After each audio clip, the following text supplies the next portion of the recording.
Damos muchas gracias al Señor que nos da el gozo, tanto a mí como a mi familia, y privilegio de estar aquí entre ustedes. Es una iglesia por la que hemos orado, una iglesia con la que hemos tenido una relación por medio de sus pastores que han ido a nuestra iglesia, especialmente a las conferencias de pastores, y también hermanos de su iglesia, miembros de aquí, que también han visitado, y ha sido un gozo el poder establecer esa relación, esa comunión con ellos. Y ahora mucho más gozoso el estar aquí entre ustedes, no solamente porque es primera vez que venimos a Costa Rica, sino lo que realmente abundaba en nuestro corazón, el poderles conocer a ustedes. Damos gracias al Señor por su misericordia. Varios hermanos se me acercaron allá que les diera saludo, aún sin conocerles, y les doy saludo de nuestra iglesia y de parte del pastor Piñero también. Gracias por sus oraciones, hermanos. Le voy a pedir que abran sus Biblias, por favor, en Lucas capítulo 13. Y voy a estar leyendo de la versión de las Américas. Lucas capítulo 13. Después de la lectura vamos a pedir al Señor su bendición.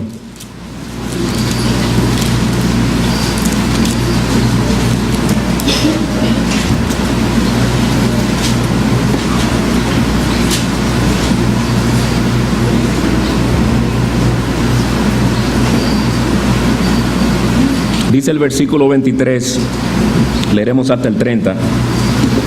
Y alguien le dijo: Señor, ¿son pocos los que se salvan? Y él les dijo: esforzaos por entrar por la puerta estrecha, porque os digo que muchos tratarán de entrar y no podrán. Después que el dueño de la casa se levante y cierre la puerta, y vosotros estando fuera, comencéis a llamar a la puerta diciendo: Señor, ábrenos. Él respondiendo os dirá: no sé de dónde sois. Entonces comenzaréis a decir: comimos y bebimos en tu presencia y enseñaste en nuestras calles. Y él dirá: os digo que no sé de dónde sois. Apartaos de mí todos los que hacéis iniquidad. Allí será el llanto y el crujir de dientes cuando veáis a Abraham, a Isaac, a Jacob y a todos los profetas en el reino de Dios, pero vosotros echados fuera. Y vendrán del oriente y del occidente, del norte y del sur, y se sentarán a la mesa en el reino de Dios. Y he aquí hay últimos que serán primeros, y hay primeros que serán últimos.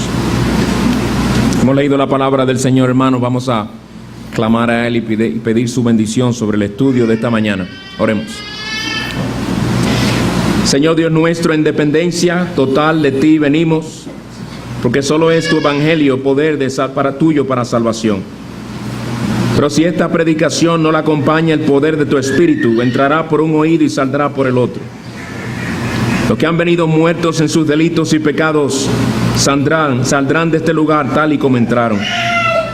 Pero Señor, queremos que tú manifiestes tu misericordia, queremos que tú muestres al pecador tu compasión, queremos que tú abras los ojos de los ciegos, destapes los oídos de los sordos, que tú envíes tu palabra poderosa para que esos huesos se incorporen, para que venga nueva vida donde hay muerte, para que venga luz donde hay tinieblas. Señor, magnifica tu nombre, para que en todo tú seas honrado, como aquel cuyo brazo no se ha cortado para salvar. Todo esto lo pedimos para la gloria de tu nombre. Amén.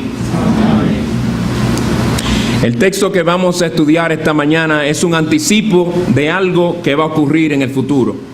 Y no es un anticipo que se nos da para meramente satisfacer nuestra curiosidad, sino uno que se nos da para que hagamos algo al respecto, para que reaccionemos ante una realidad que es inevitable.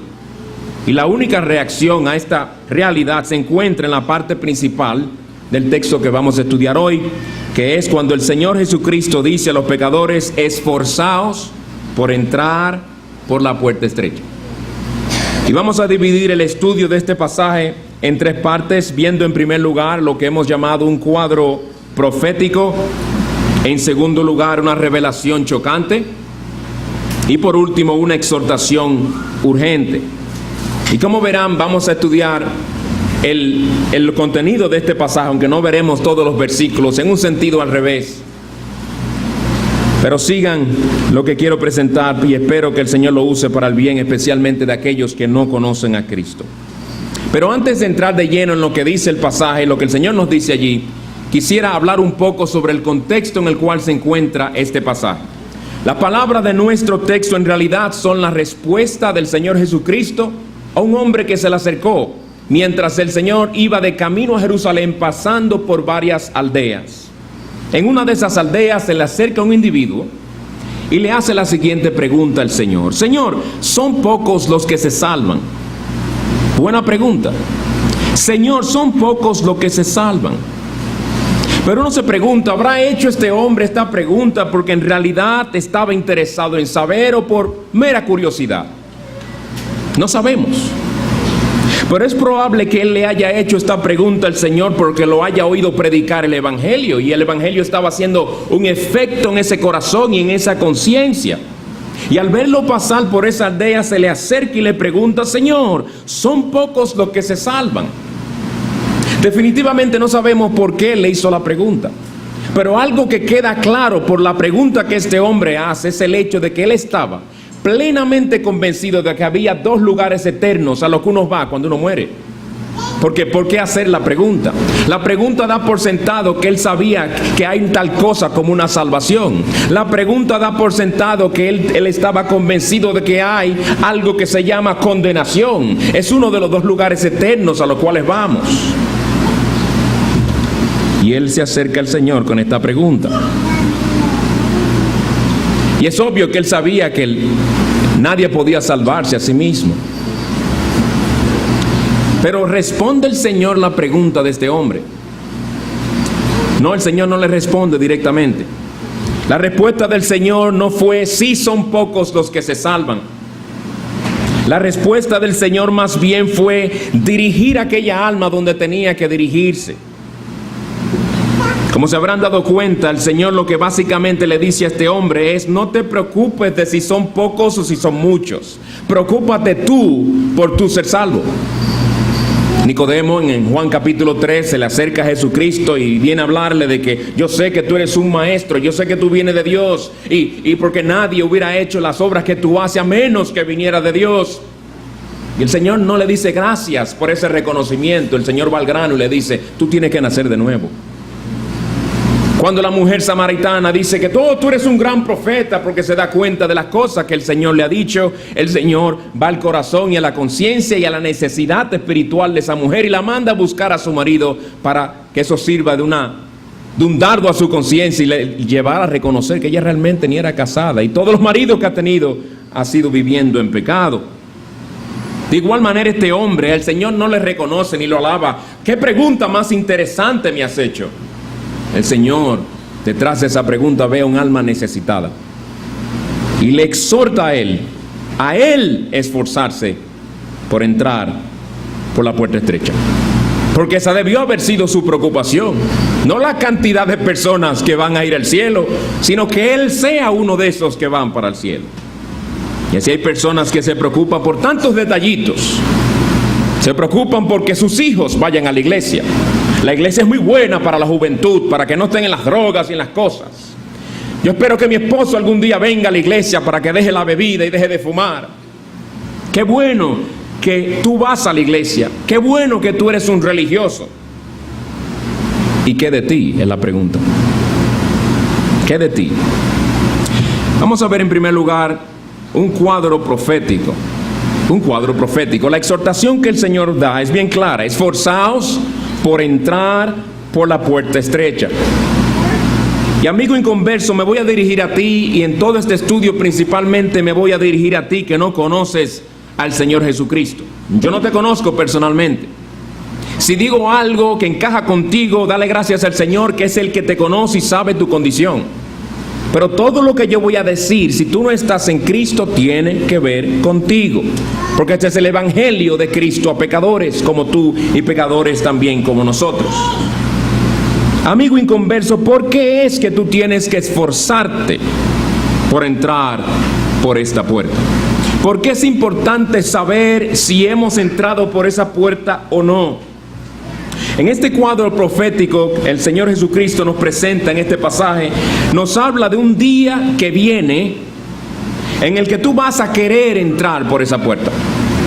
Por eso el primer punto es un cuadro profético. Porque el Señor aquí nos transporta al futuro y nos hace ver la condición de aquellos que están perdidos cuando llegue el día del juicio. Va a llegar un día en el cual tú vas a querer entrar por esa puerta de la que el Señor habla aquí. Es decir, te importe o no ese tema en el día de hoy, vengas por curiosidad a este culto de este día o hayas venido porque la insistencia de un amigo, no tiene nada que ver. Llegará el día donde este tema sí te va a importar. Y muchísimo, muchísimo. Aunque tú hoy quizás no quieras entrar por esa puerta, el Señor Jesucristo te dice hoy que viene el día en el que sí vas a querer entrar. En este pasaje, a modo de ilustración, el Señor nos habla de un dueño de una casa que ha cerrado la puerta de su casa y te presenta a ti en este cuadro fuera de esa puerta, dando golpes a la puerta para que te dejen entrar, rogando que te abran la puerta. ¿Y cuál es el obvio significado espiritual de este cuadro profético que el Señor nos presenta? El Señor aquí nos habla del juicio final. El día del gran juicio final. Nos habla de aquel tiempo donde el tiempo ya se habrá acabado. Ya no se va a hablar de tiempo. De aquel tiempo en el que el tiempo de la gracia y la oportunidad para siempre habrán terminado. Ese tiempo en el que ya se habrá hecho el último llamado del Evangelio, cuando ya no habrá más esperanza de salvación. Eso sucederá en aquel gran solemne día. Pues puede que tú te muestres indiferente a la mayor necesidad de tu alma. Puede que hasta seas el tipo de persona que se burla cuando le hablan del Evangelio. Se ríe de su condición espiritual. Habla de que va para el infierno al entregarse a su pecado como si fuera un chiste. Y del peligro en el cual tu alma se encuentra hoy. No te interesa mucho. Pero aquí el Señor dice que en aquel día sí te va a interesar. En aquel día sí te va a interesar. Quizás tú eres de los que dicen: a mí no me ha llegado el día todavía. Gracias por hablarme de Cristo. Gracias por tu interés. Gracias por tu insistencia en que yo venga a uno de tus cultos. Pero no me ha llegado el tiempo todavía. Algún día yo buscaré de Dios. Dios me tocará. Y cuando Él me toque, yo sé que yo vendré. Así se expresa mucho, ¿verdad? Pero ese día nunca llega, ¿verdad? Ese toque nunca se siente. Pero amigo, cuando llegue ese día del cual se nos habla aquí, ya no habrá ningún otro día por el cual esperar. Ya no habrá más mañana. Todos esos mañanas se convirtieron en ayeres. Fíjate cómo en este pasaje el Señor te dice que aquellos que no quisieron entrar cuando había esperanza, tratarán de entrar una vez la puerta se haya cerrado. Y qué mejor ilustración en la Biblia de esto que se nos presenta aquí que el caso de lo que sucedió en los tiempos de Noé. Noé por años predicó sobre la ira de Dios que vendría sobre el pecador por su pecado. Y de lo que Dios iba a hacer como castigo sobre el hombre por su maldad. Y por años, mientras Noé construía el arca, la puerta estaba abierta para cualquiera que quisiera entrar. Y fueron muchos años que Noé duró construyendo el arca. Pero claro, todo aquello le parecía a todos que pasaban por allí, a todos sus amigos, a todos sus familiares, todo aquello le parecía tremenda locura de parte de aquel hombre llamado Noé. Primero porque por allí no había agua. Eran muchos kilómetros de distancia que se encontraba la costa. ¿Y qué hace un hombre como este edificando un arca en este lugar? Se habrá preguntado la gente. En otras palabras, científica y lógicamente no tenía sentido aquello que Noé estaba haciendo. Pero en segundo lugar, ellos no veían la necesidad tan apremiante, según Noé, de entrar a esa arca y de prepararse para entrar a esa arca, o sobre todo de hacer caso al mensaje que Noé les estaba predicando. ¡Qué estupidez!, habrán dicho o pensado muchos de ellos. Y todo porque no creían en el juicio de Dios que cada día se acercaba. Tú ves, mi amigo, que el hecho de que tú no creas algo no hace que ese algo deje de ser real. Ellos no pensaban que ese juicio venía. Ellos no creían que el juicio venía. Según ellos no tenían evidencia de que el juicio venía, pero el juicio vino. Porque Dios es veraz y el hombre es mentiroso. ¡Qué estupidez!, se habrán dicho ellos. Pero llegó el día donde se dieron cuenta quién realmente era loco. Quién realmente había estado viviendo según su estupidez. Noé y su familia entraron al arca y se nos dice que Dios cerró la puerta.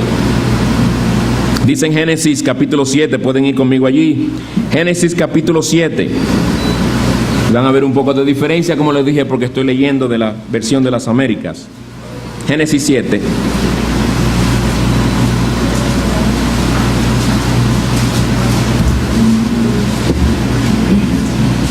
Y allí vamos a leer lo que sucede una vez Dios cierra la puerta de aquella arca y empieza a llover y a llover. Génesis 7, 11 y 12. El año 600 de la vida de Noé, en el mes segundo, a los 17 días del mes, en ese mismo día se rompieron todas las fuentes del gran abismo y las compuertas del cielo fueron abiertas. Y cayó la lluvia sobre la tierra por 40 días y 40 noches. Hermanos y amigos, no hay duda de que en aquel día hubo quienes estaban burlando cuando empezaron a caer las primeras gotas. Hubo quienes estaban burlando cuando seguían cayendo esas gotas y la ropa se le iba mojando. Hubo quienes seguían burlándose cuando ya la tierra se había vuelto lodo y seguían burlándose. Pero empezó a llenar el agua a la tierra y empezó a subirle por los tobillos y empezó ya a llegarle a las rodillas. De seguro que ya la burla cesó, porque la cosa había cambiado. Todo se empezó a inundar. Y los que se encontraban fuera del arca, una vez la puerta se cerró, quisieron entrar, solo para encontrar la puerta cerrada que jamás se les abrió. ¿Y tú no crees que aquellas personas golpearon aquella puerta para que se les abriera? ¿Tú no crees que ellos gritaron con vehemencia para que Noé tuviera misericordia de ellos? ¿Tú no crees que ellos habrán dicho: Noé, ahora sí entendemos, ahora sí creemos lo que tú nos decías? Si lo hicieron, y creo que lo hicieron demasiado tarde ya. Ya había llegado el día de la ira de Dios, en el cual no quisieron creer. El Dios del cual tanto oyeron, el Dios del cual se habrían ya cansado, ese Dios ahora vino a ser importante y pertinente, relevante, pero en aquel entonces no. Vinieron a entender la importancia de conocer a Dios y de que sus pecados fueran perdonados cuando ya no había esperanza. Y el Señor Jesucristo interpreta todo este acontecimiento en los días de Noé de esta manera, en Mateo 24: pues así como en aquellos días antes del diluvio, estaban comiendo y bebiendo, casándose y dándose en matrimonio. En otras palabras, estaban viviendo sus vidas normales, indiferentes al mensaje de Noé, como si nada estuviera pasando, como si aquella arca no era una representación de que el Dios que prometió iba a cumplir. Dice el Señor, ellos seguían viviendo de esa manera hasta el día en que entró Noé en el arca, y no comprendieron hasta que vino el diluvio. Ahí fue que comprendieron. Pero el Señor dice y se los llevó a todos.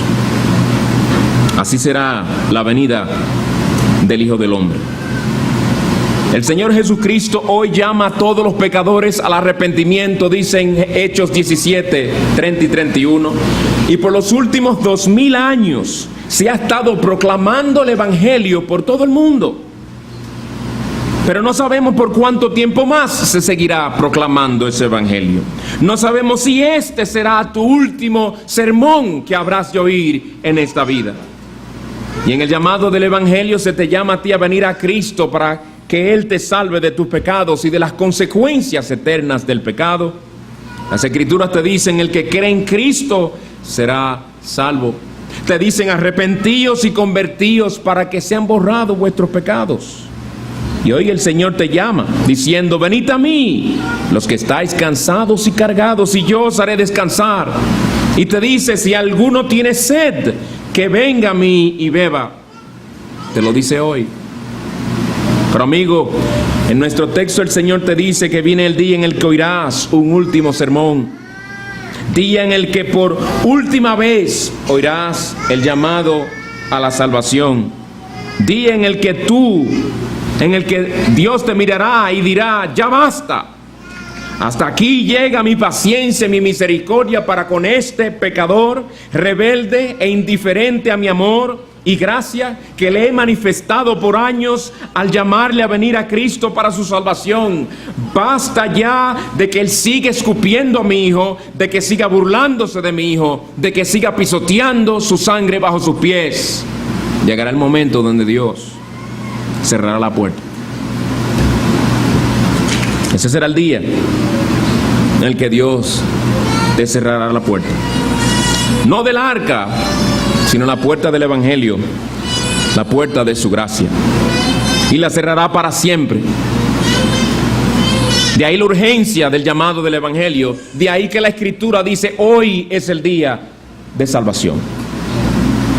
Pues aquí tenemos un cuadro profético donde el Señor nos transporta y nos dice: he aquí lo que va a pasar contigo si tú mueres tal y como estás.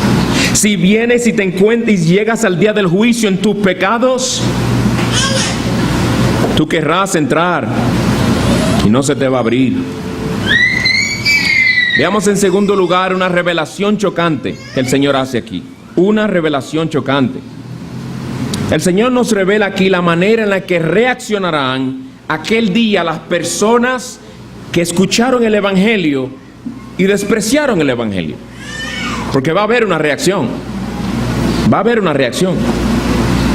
Los que no oraban, te aseguro que aquel día van a orar muchísimo. Si tú no oras, te levantas por la mañana, disfrutas tu desayuno, no reconoces la bondad y misericordia de Dios para contigo. Porque si tú eres un impío, una de las características de un impío es que no dan gracias a Dios. Todos se lo atribuyen a sí mismos. Si tú puedes ir a un trabajo, un buen trabajo que Dios te ha dado, y ni le das gracias a Él por ello.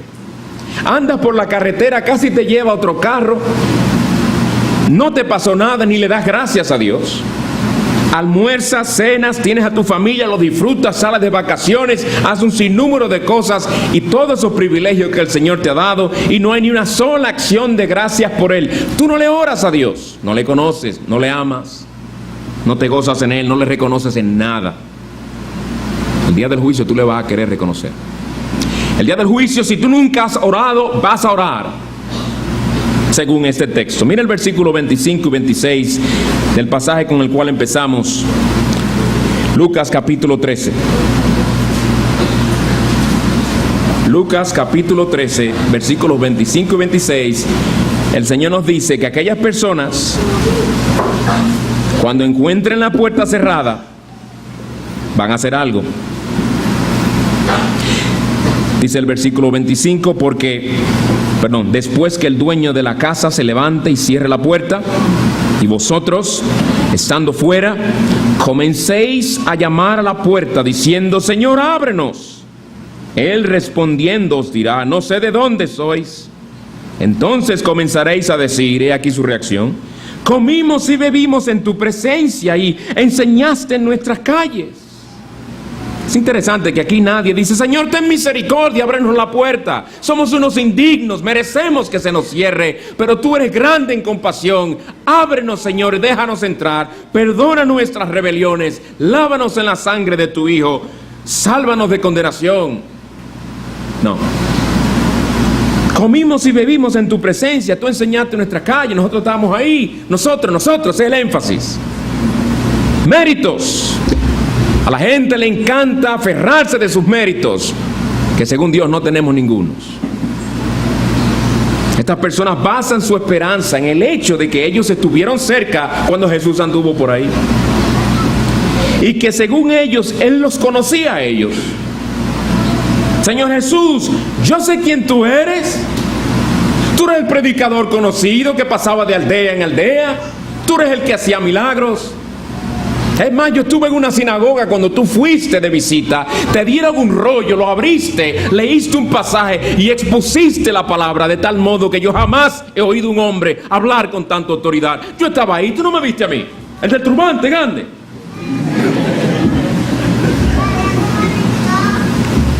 Yo sé quién tú eres, Señor. Yo iba a la iglesia, Señor. Sí, la de los Lagos, Heredia, yo iba ahí. Escuché muchos sermones allí, participé de los devocionales familiares en mi casa. Yo hasta hice una profesión de fe. Yo creo que soy cristiano. Algunos les dirán: Señor, yo respondí al llamado del predicador en aquella iglesia, en una esquina. Pasé al frente como me dijeron, repetí la oración que me dijeron que repitiera. Y me acuerdo cuando el predicador me dijo que no dudara que yo era hijo de Dios porque yo había pasado al frente. Que no importara los frutos que diera, que no importara si siguiera amando el mundo y viviera en la carne. Él me dijo que no dudara porque yo había pasado al frente. Señor, seguro yo soy uno de los tuyos. Por favor, ábreme la puerta. Mi amigo, ¿qué le dirás tú al Señor para que te abra la puerta? Te digo desde ahora, no se te va a abrir, pero ¿qué le dirás al Señor? Que quizás es lo que tú llevas por dentro que te da cierta seguridad de que todo está bien cuando tú partas de este mundo a la eternidad. Seguro estas personas se aferraban de esas cosas. Yo estoy bien, yo no soy como los demás. Yo voy a la iglesia de vez en cuando. ¿Qué tú le dirás ese día al Señor? ¿Que conocías muchos textos de la Biblia de memoria? ¿Que tú eras una persona respetada en la sociedad? ¿Que tú no le hacías mal a nadie? Por cierto, cuando las personas, uno le habla del evangelio y la respuesta de ellos o el pensar de ellos es: yo no le hago mal a nadie, gracias por ese mensaje, pero yo no lo necesito.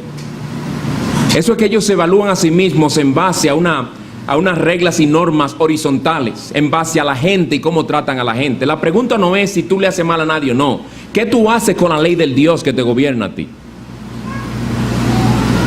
¿Cómo tú reaccionas ante su soberanía? Porque déjeme decirte algo. Dice la Escritura que el hombre odia a Dios. Y una de las cosas que el hombre odia más de Dios es el hecho de que Él es soberano. Hay personas, y quizás tú, le odian porque no han podido progresar financieramente. Y Él en su soberanía se lo ha impedido. Le odian porque no los hizo más altos de lo que son y están acomplejados. Lo odian a Él porque los hizo nacer en un contexto económico y socioeconómico muy diferente al de muchos. Odian a Dios porque quizás tartamudean o tienen un problema físico. Odian a Dios porque hasta ahora no le ha querido dar un esposo o una esposa. Hay un enojo por dentro porque les quitó un ser querido prematuramente. Y llevan un resentimiento en sus corazones contra Dios. Esa es una de las manifestaciones claras de una impiedad. De la impiedad del corazón. Una persona puede venir a la iglesia muchas veces queriendo buscar algún favor de Dios, mal informados, engañados, confundidos, pero vienen por eso. No vienen para calmar sus conciencias, pero por dentro cargan un resentimiento contra el Dios soberano que todos los días les muestra y les confirma que Él es el Rey del universo y no ellos. ¿Qué tú le dirás en aquel día al Señor? ¿Que fuiste miembro de esta iglesia? Porque ser miembro de una iglesia no salva a nadie. A personas como estas el Señor les dirá: el hecho de que tú hayas comido conmigo, es decir, el hecho de que tú hayas estado cerca de los medios de gracia, el hecho de que tú hayas estado muy cerca de donde se proclamaba mi palabra y tú oías y te expusiste al sonido de mi voz, el hecho de que todas esas cosas hayan sido así no quiere decir que tú me conocías a mí y yo te conocí a ti. No quiere decir que tú y yo teníamos una íntima relación donde yo era tu Señor y tu Salvador y tú eras uno de mis redimidos. ¿Cuántos sermones no escuchó Judas Iscariote, del cual leímos hace unos minutos? ¿Cuántos milagros no vio Judas Iscariote? Y está en el infierno.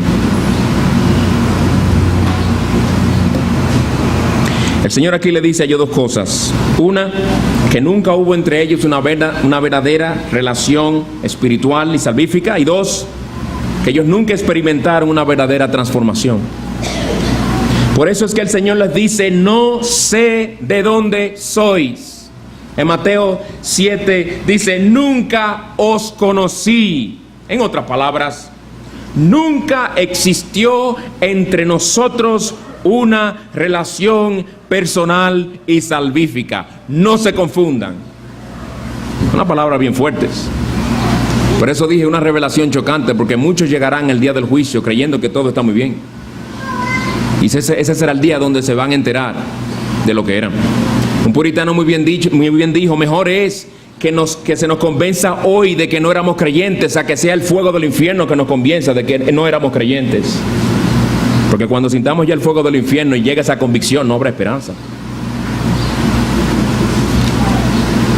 Nunca hubo una relación entre nosotros. El Señor les dice: yo no sé de dónde ustedes son. ¿Cómo que no, Señor? ¿Cómo que? ¡Soy yo! Yo, Señor, ¿tú no te acuerdas? Yo no sé quién tú eres.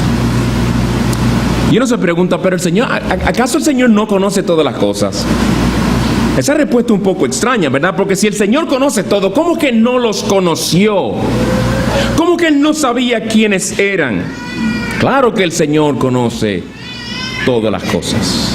El Señor aún conoce tus pensamientos mientras escuchas tu palabra en esta misma hora. El Señor sabe si tu mente está en otro sitio o si tu mente está aquí. Pero de lo que el Señor habla aquí es de un conocimiento basado en un amor especial y redentor, de una amistad e intimidad especial que viene a existir a partir del momento en que Él rescata un alma de la condenación, en el que esa alma es perdonada de todos sus pecados. Se establece esa relación íntima y personal con el Señor Jesucristo. Porque recuerden, hermanos y amigos, el cristianismo no es un conjunto de enseñanzas que uno ahora viene a creer, sino una relación personal con Cristo. Es una relación personal con Cristo. Hay personas que creen que son cristianas y cuando uno analiza bien la situación, fue un cambio de iglesia que hicieron. Fue un cambio de religión. Fue un cambio de actividad. Pero no hay una relación con Cristo. No hay un cambio, no hay una transformación en ese sentido. Pues mi amigo, si tú no te has aferrado a Cristo o unido a Él por la fe, como el único Salvador, si Él no es toda tu esperanza de salvación, si Él nunca te ha visto a ti agarrado de Él por la fe, si Él no es tu vida, si para ti el vivir no es Cristo y morir ganancia, entonces Él tendrá que decirte: yo no te conozco a ti. Olvídate, no le menciones que tú viniste a la iglesia de los Lagos, no, eso no tiene que ver. Que tú conocías a los pastores y que ellos se sentaron contigo a hablarte. Si no hubo una verdadera conversión, olvídate que el Señor no te conoce. Hay personas que hablan de que conocen a Cristo, pero hay una pregunta más importante: ¿me conoce Él a mí? ¿Me conoce Él a mí como uno de los suyos? ¿Puede Él decir: esa es una de mis ovejas, porque oye mi voz y me sigue? Pero hermanos, como ven en este pasaje, no solamente es que no había una íntima relación entre ellos y el Señor, sino que tampoco habían experimentado una transformación radical interna. Por eso dice al final del versículo 27, apartaos de mí, y miren cómo Él los define: todos los que hacéis iniquidad, o los que viven según sus pecados. Según el Señor, estas personas que decían que lo conocían eran unos impíos, cuyas vidas de pecado lo mostraban claramente. No necesariamente que eran unos asesinos, o unos adúlteros, o unos violadores de niños. No, lo más seguro que eran judíos respetables, personas que iban a su sinagoga, personas que guardaban estrictamente el día de reposo. Pero estas personas, dice el Señor, eran unos impíos. ¿Y cómo podía ser una cosa así? Que personas tan religiosas pudieran ser unos impíos. Sí puede haber tal cosa, hermano y amigo. Personas que aman más sus placeres, aman más sus hobbies, aman más al novio, a la novia, el trabajo, el dinero, más que a Dios. Porque no conocen a Dios. Estas personas no saben lo que es disfrutar de comunión con Dios. No conocen lo que es el gozo de hacer su voluntad, el deleitarse en alabar su nombre. No saben lo que es el realmente derramar sus corazones en comunión con Él. No saben lo que es gustosamente y a veces difícil someter su voluntad a la soberanía de Dios, aunque les duela, pero saber que Dios es bueno y confiado ellos en que todo obrará para bien. Solamente un creyente puede actuar así. Amigo, especialmente tú que profesas conocer a Cristo, si Cristo no ha obrado un cambio en tu carácter, de modo que hoy le amas con todo tu ser y odias esos pecados en los cuales antes te deleitabas, en el que ahora para ti lo más importante es agradar a Cristo, haya gente o no haya gente ahí. Lo más importante para ti es agradar a Cristo cuando estás usando el teléfono en secreto, cuando estás usando la computadora en secreto. Tú no necesitas un filtro, aunque este ayuda para muchas personas, pero en última instancia son los ojos omniscientes de Dios que te van a guardar a ti. Si tú realmente le amas, tú realmente le sirves y le quieres agradar en todo, tú no tienes que oír que alguien trate de abrirte la puerta para descubrirte, porque tú sabes que el Señor está ahí presente. Y tú vives delante de su presencia en todo momento. Es un cambio que te lleva a servirle a Él, a demostrar su amor por Él, al amar su pueblo, al alabarle, al buscar su reino primeramente, su justicia, amar la iglesia, amar los cultos de oración. Me acuerdo hace muchos años que cuando era soltero fui a una conferencia de jóvenes y conocí un hermano de una iglesia reformada, un hombre que ya tenía muchos años en esa iglesia, y nos decía cómo él antes de encontrar esa iglesia fue por varias iglesias y se sentaba con los pastores de la iglesia a preguntarles sobre sus convicciones bíblicas, etc. Y una de las preguntas principales para él era esta: ¿tienen cultos de oración ustedes? La gente no pregunta eso. Ustedes tienen culto de oración. Para él ese era el termómetro de la vida espiritual de esa iglesia. Él dice que fue una iglesia de visita, un culto de oración, y habían como 3 o 4 personas en el culto. Termina el culto de oración, abren unas cortinas que tenían, había una cancha de basquetbol y ahí fue que llegó la gente, después del culto. Obviamente eso fue una señal para él de que eso no era una buena iglesia. Una de las características de uno que realmente ha sido transformado por Cristo es que ama a Cristo y ama a su reino, ama a su iglesia.